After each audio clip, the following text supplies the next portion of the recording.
Welcome to story box. तो अब तक हमने देखा था जियालिन और सोंगयान को वही बीते हुए दिन याद आते हैं और उसी चीज़ में सोंगयान जियालिन को किस कर लेता है। तो आगे की कहानी शुरू करते हैं। सोंगयान जियालिन को किस कर रहा होता है। जियालिन इस सबसे शॉक हो जाता है। उसे पता था कि कहीं ना कहीं वो सोंगयान की गिरफ्त में फंस चुका है। वो मन में सोचता है, ऐसा लगता है कि ये सब सोंगयान की ही चाल थी। इसने पहले से ही प्लानिंग कर रखी थी, पर जब से मैं इस रेस्टोरेंट में आया हूँ तब से मैंने वो हर प्रिकॉशन लिए जिससे मैं सोंगयान के जाल में ना फंसूँ, पर फिर भी मैं फंस गया। वहीं सोंगयान नोटिस करता है कि जियालिन रेजिस्ट नहीं कर रहा और सोंगयान को किस करने दे रहा है। सोंगयान मन में सोचता है, जियालिन क्या तुम मेरे साथ ये सब करना चाहते हो? और फिर वो अपनी गहरी आंखों से जियालिन की आंखों की ओर देखता है। जो प्यार सोंगयान की आंखों में दिख रहा था वो केवल सोंगयान ही समझ सकता था कि वो सारा प्यार जियालिन के लिए था। उसकी आंखें वो हर चीज़ बता रही थी कि इन 4 सालों में जब जब वो जियालिन से अलग रहा है तब तब वो कितना टूटता जा रहा था। लेकिन वही जब प्यार भरी आंखें जियालिन की कोल्ड आंखों से मिलती हैं तो सोंगयान अपना आपा खो बैठता है।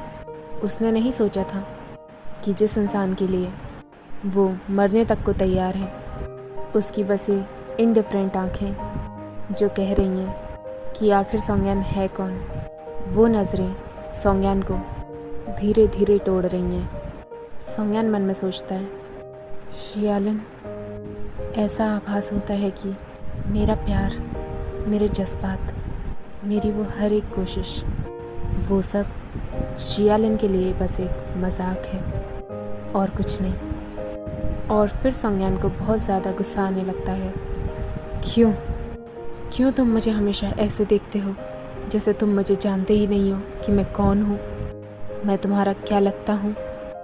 क्यों तुम मुझे हमेशा उस मजाकिया नज़र से देखते हो जिससे लगता है कि मैं एक खिलौना हूँ जिसे तुम कभी नहीं चाह सकते? तुम्हारी ये इंडिफरेंट आँखें जिससे लगता है कि तुम मुझे जानते ही नहीं, पल पल मुझे मारती हैं जियालिन, पल पल। क्यों तुमने मुझे ऐसे देखा जबकि मैं तुम्हें इतना प्यार कर रहा था? और वो जियालिन को पकड़ता है और उसे फोर्सफुली किस करने लगता है। जियालिन को काफ़ी सफोकेटिंग फील हो रहा था। वो सोंगयान को धक्का मारने की कोशिश करता है और चिल्ला रहा होता है, सोंगयान क्या तुम पागल हो? तुम मुझे किस करने की कोशिश कर रहे हो कि मारने की? और वो सोंगयान को एकदम से धक्का दे देता है। सोंगयान भी जियालिन से अलग हटता है। फिर थोड़ी देर बाद अपने आप को काम करने के बाद जियालिन को हक करता है और बोलता है, जियालिन मुझे क्या करना चाहिए? बताओ मुझे, मैं ऐसा क्या करूं कि तुम मुझसे प्यार करने लग जाओ? और वो रोने लगता है, मैं पागल हो रहा हूँ जियालिन, पागल। क्या तुम मेरी एक बात नहीं मान सकते? बताओ। जियालिन कोल्डली बोलता है, तुम क्या चाहते हो? सोंगयान बोलता है, या तो मुझे अपना लो या फिर मुझे मार दो। जियालिन बोलता है, हाँ मुझे धमकी दे रहे हो? सोंगयान बोलता है, नहीं मैं तुम्हें धमकी नहीं दे रहा, मैं तुमसे भीख मांग रहा हूँ। मैं पागल होता जा रहा हूँ जियालिन। अभी पता नहीं मुझे क्या हो गया था, पर मैं ये सब जानबूझ के नहीं कर रहा था, अपने आप हो रहा है। पता नहीं क्यों। पहले मुझे लगा था कि तुम्हारा बॉयफ्रेंड है, उस वजह से मैं रातों रात खाना नहीं खाता और ना ही सोता। और जब मुझे पता चला कि तुम्हारा बॉयफ्रेंड नहीं है, मैं फिर भी नहीं सो पा रहा था जियालिन, क्योंकि मुझे डर था कि इन 3 दिनों में तुम मुझे रिजेक्ट कर दोगे और मेरी बात नहीं मानोगे। जियालिन तुम्हें नहीं पता, इतने सालों में मैंने जितने भी एफ़र्ट्स लगाए हैं, जितनी भी कोशिश करी है अपने आप को मजबूत करने में, उस सब का बस एक ही मकसद है। वो बस ये है कि तुम बस एक बार मुझे देखो, एक बार मैं तुम्हें पकड़ सकूं और तुम्हें एक अच्छी और खुशहाल ज़िंदगी दे सकूं। लेकिन अगर मैंने ये मकसद खो दिया तो मुझे नहीं पता कि मैं इस ज़िंदगी में फिर क्यों जीऊँगा, मेरा मकसद क्या रहेगा। तुम चले गए ना जियालिन, फिर मेरे पास कुछ नहीं बचेगा जीने को। और सोंगयान जियालन के दिल की ओर इशारा करता है और बोलता है, जियालन प्लीज़ मुझे बताओ, क्या तुम्हारे दिल में मेरे लिए ज़रा सी भी उम्मीद है? क्या तुम्हारी आंखें नहीं, क्या तुम्हारा दिल ये जानता है कि आखिर मैं तुम्हारे लिए क्या हूँ? ये सब सुनकर जियालन शॉक हो जाता है, इसीलिए नहीं कि उसने ये सब एक्सपेक्ट नहीं करा था, पर बात ये थी कि जो कंडीशन सोंगयान की इस लाइफ में है, पिछली ज़िंदगी में जियालन की भी कुछ ऐसी ही थी। जियालन मन में सोचता है, सोंगयान का ये पागलपन और ये दुख, ये हद से ज़्यादा जाना पहचाना है, किससे एकदम मेरी पिछली ज़िंदगी की तरह मैं भी ऐसा ही था, इतने ही दर्द में, इतने ही सवाल लेकर, पर क्या कर सकता था मैं? सोंगयान कहता है कि उसके पास कुछ नहीं बचा। उसे नहीं पता कि मेरे बाद आखिर उसके पास ऐसी कौन सी वजह है कि वो इस ज़िंदगी में जिए। लेकिन मैं अपनी बात करूँ तो मुझे भी नहीं पता आखिर भगवान ने क्या चाहा और मुझे एक दूसरी ज़िंदगी दी। मुझे लगा था कि ये सब पुरानी गलतियों को सुधारने के लिए है, लेकिन मैं सोंगयान को अवॉइड करना चाहता था और अपनी ज़िंदगी फिर से जीना चाहता था, लेकिन सोंगयान ने मुझे नहीं छोड़ा। जो भी मैं सोचता, सोंगयान हमेशा उसे बिगाड़ देता और खुद आके खड़ा हो जाता। तो फिर आखिर मुझे ये नई ज़िंदगी क्यों दी? वजह क्या है? मेरे सामने फ़िलहाल ये सोंगयान जो कि इतना पागल है मेरे लिए, बस मुझे उस सोंगयान की याद दिलाता है जो पिछली ज़िंदगी में यू लुओतोंग के लिए इतना पागल था। सोंगयान जो भी कोशिश करता है, एक मौका नहीं छोड़ता मुझे ये याद दिलाने में कि पिछली ज़िंदगी में वो यू लुओतोंग के लिए क्या क्या नहीं करता था। मैं एक बार हार चुका हूँ सोंगयान से इतना क्लोज़ होने के चक्कर में। मेरा प्यार सोंगयान के लिए शायद कभी कम नहीं हुआ था, लेकिन मुझे मालूम है कि इस चीज़ का कोई फ़ायदा नहीं, बस नुकसान ही है, जैसा पिछली ज़िंदगी में हुआ था। मैंने क्या क्या नहीं करा था सोंगयान के लिए, लेकिन बाद में क्या मिला? मेरी वैल्यू सोंगयान के लिए एक धूल बराबर नहीं थी। मैं बस उसके लिए यू लुओतोंग का एक सब्स्टिट्यूट ही बनकर रह गया। वो दर्द जो मुझे उस ज़िंदगी में मिला था, आज भी उस बारे में सोचूं तो मेरे रोंगटे खड़े हो जाते हैं। सोंगयान शिकायत करता है कि मैं उसे खुद से दूर कर रहा हूँ, लेकिन कोई नहीं समझ सकता कि आखिर मैं ऐसा क्यों कर रहा हूँ। आखिर ऐसी कौन सी हेजिटेशन है और क्यों मेरा दिल हमेशा कांपता है एक भी कदम उठाने के लिए। और जियालन काफ़ी दुखी हो जाता है, क्योंकि चाह कर भी वो सोंगयान को ये सब नहीं समझा सकता था, और ना ही वो सोंगयान को इतना दुखी देखना चाहता था जैसा दुखी वो अपनी पिछली ज़िंदगी में रहता था। वो मन में सोचता है, ऐसा नहीं है कि इस बार वाले सोंगयान को मैं एक्सेप्ट नहीं करना चाहता, लेकिन मैं फिर से वो गलती नहीं कर सकता, अपने दिल को वापस खुला नहीं छोड़ सकता और फिर से वो प्यार नहीं कर सकता। ये सोंगयान जो कि अब मुझसे इतना प्यार करता है, हो सकता है कि ये बस एक सपना हो जो कि भगवान ने मेरे लिए बनाया है।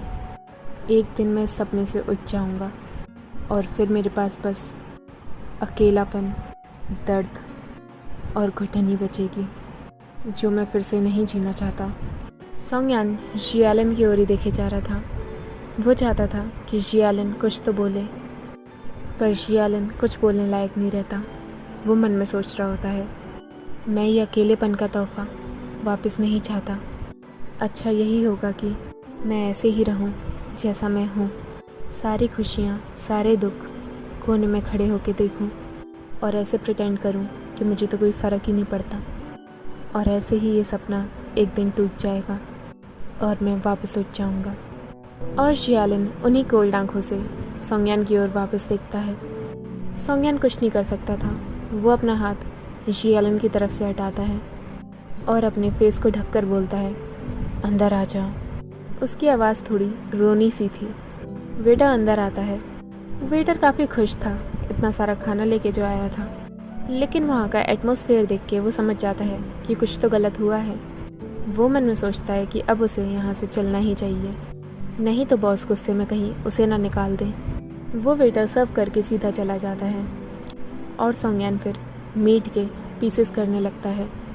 पीसेस करते हुए वो बोलता है, सॉरी, अभी मैं कुछ ज़्यादा ही खुदगर्ज हो गया था। तुम गुस्सा मत हो। जियालन सर हिलाता है कि वो गुस्सा नहीं है और वो मीट के पीसेस जियालन की ओर करता है और बोलता है, मुझे याद है तुम्हें ये सब पसंद था जब हम टीनेजर्स थे।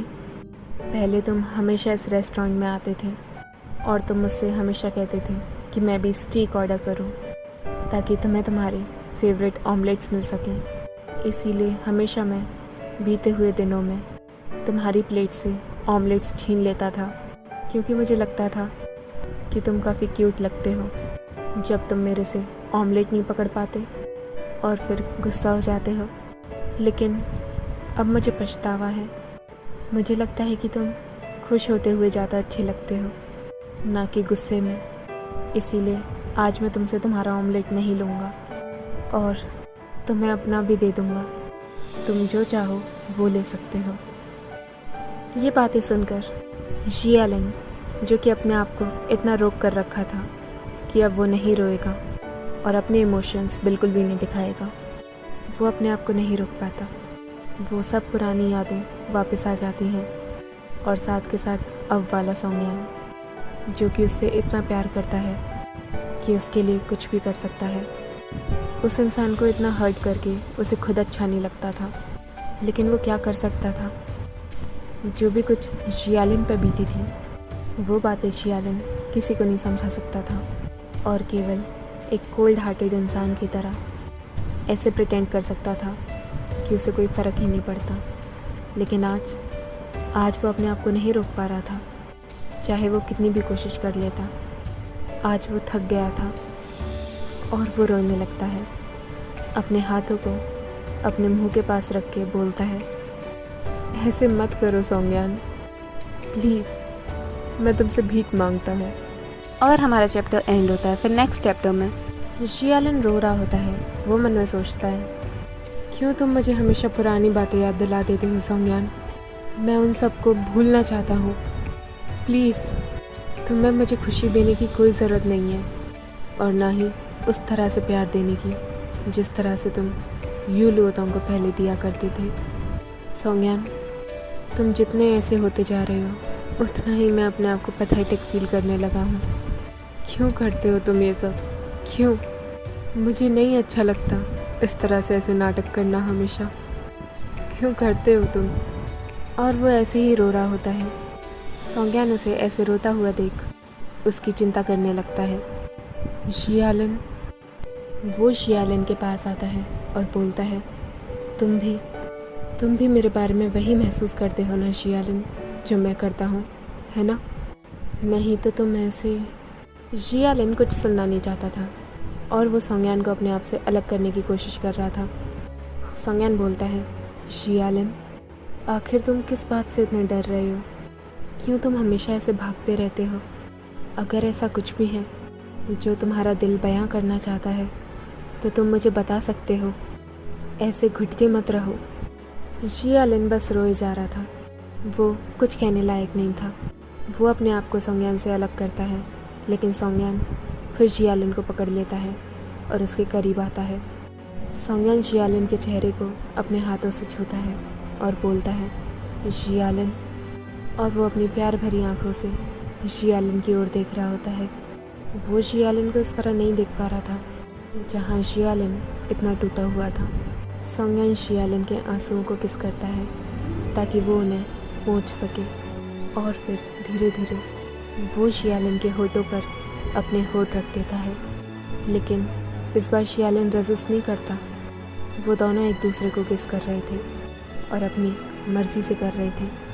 काफ़ी देर तक किस करने के बाद सोंगयान जियालन के कपड़े खोलने लगता है। तभी जियालन सोंगयान को रोकता है, नहीं, यहाँ ऐसे मत करो, और वो सोंगयान को अपने आप से अलग हटाता है। सोंगयान स्माइल करता है और उसके पास आके बोलता है, तो फिर मेरे कमरे में चले, ठीक है?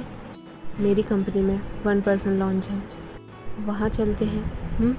जियालन अपने आप को रोकता है और बोलता है, नहीं, और फिर शियालिन अपने इमोशंस को फिर रोक लेता है और वही इंडिफरेंट लुक में बोलता है, तुम बस अपॉर्चुनिटी चाहते हो कि तुम मेरे साथ ये सब कर सको, है ना? पर इतना अच्छा मत सोचो, ठीक है? ये सुनकर सॉन्गयान मन में सोचता है, बस थोड़ी देर और, अगर ऐसे ही चलता तो जो भी 36 स्टाइल्स मेरे फैंस ने बताए थे मैं वो कर सकता था। और फिर वो अपने आप को शांत करता है और शियालिन के फोरहेड पर किस करके बोलता है, ठीक है, मैं मानता हूँ, अब मैं तुम्हें फोर्स नहीं करूँगा और तब तक इंतज़ार करूँगा जब तक तुम राज़ी नहीं हो जाते, ठीक है? और वो शियालिन को अपने गले से लगा लेता है। वहीं शियालिन सोच रहा होता है, अब देखा जाए तो मेरे और सॉन्गयान के बीच में रिश्ता कौन सा है? अब सॉन्गयान एक जंगली शेर की तरह है जिसका गुस्सा अभी शांत हुआ है, लेकिन जैसे ही सीमा पार हुई और उसे कोई भी रास्ता नज़र आया वो एकदम हमला मोल देगा और तब तक नहीं रुकेगा जब तक वो मुझे खा नहीं जाता। और इस तरह का सॉन्गयान मेरी सोच के हमेशा परे रहता है, जिससे मुझे काफ़ी डर लगता है। पर मैं सच कहूँ तो मैं अपने आप को कितना भी रोक लूँ, लेकिन इन चीज़ों में मेरा दिल खुद चाहता है कि मैं सॉन्गयान के आगे सरेंडर कर दूँ। और फिर सीन चेंज होता है। थोड़ी देर बाद सॉन्गयान बोलता है, तुम्हारा हॉस्टल आ गया है। शियालिन बोलता है, हाँ अब मैं चलता हूँ। तभी सॉन्गयान शियालिन का हाथ पकड़ता है और बोलता है, क्या मैं तुमसे कल वापस मिल सकता हूँ? ये सुनकर शियालिन मन में सोचता है, अब सॉन्गयान को आखिर पता है कि मेरी वीकनेस क्या है, तो कोई फ़ायदा नहीं होगा कि अगर मैं सॉन्गयान को रिजेक्ट भी करूँ तो वो कोई ना कोई बहाना ढूंढ लेगा और अंत में मुझे उसकी बात माननी पड़ेगी। फिर शियालिन बोलता है, ठीक है, पर ज़्यादा जल्दी मत आना। सॉन्गयान स्माइल करता है और बोलता है, ठीक है, फिर मैं 8 बजे आ जाऊँगा। शियालिन बोलता है, ये बहुत जल्दी है, तुम्हें पता है, 10 बजे आना। सॉन्गयान बोलता है, 10 बजे? हाँ, मैंने कभी नहीं सोचा था कि एक टॉपर 10 बजे तक सोता है, इतनी देर तक।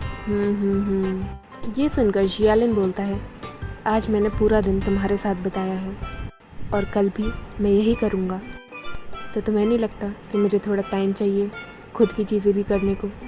फिर सॉन्गयान बोलता है, अच्छा ठीक है, मैं 10 बजे आऊँगा। और वो शियालिन के फोरहेड पर किस करता है और बोलता है, गुड नाइट। शियालिन पूरी कोशिश करता है कि वो ना दिखाए कि उसे ज़रा सा भी अच्छा लग रहा है सॉन्गयान के इस तरह के एक्शंस देखकर, और वो प्रिटेंड करके बोलता है, हाँ ठीक है, गुड बाय। और फिर थोड़ी देर बाद कमरे में शियालिन शावर लेकर आता है। तभी वो देखता है कि सॉन्गयान का कॉल आ रहा है। शियालिन उसको पिक करता है। वो बोलता है, अब क्या, अभी तो गए हो तुम यहाँ से? तभी सॉन्गयान बोलता है, शियालिन आई एम सॉरी, मुझे डर है कि मैं तुम्हें कल नहीं देख पाऊँगा। और इसी के साथ हमारा चैप्टर ख़त्म होता है। आगे जानने के लिए देखते रहिए स्टोरी बक्स।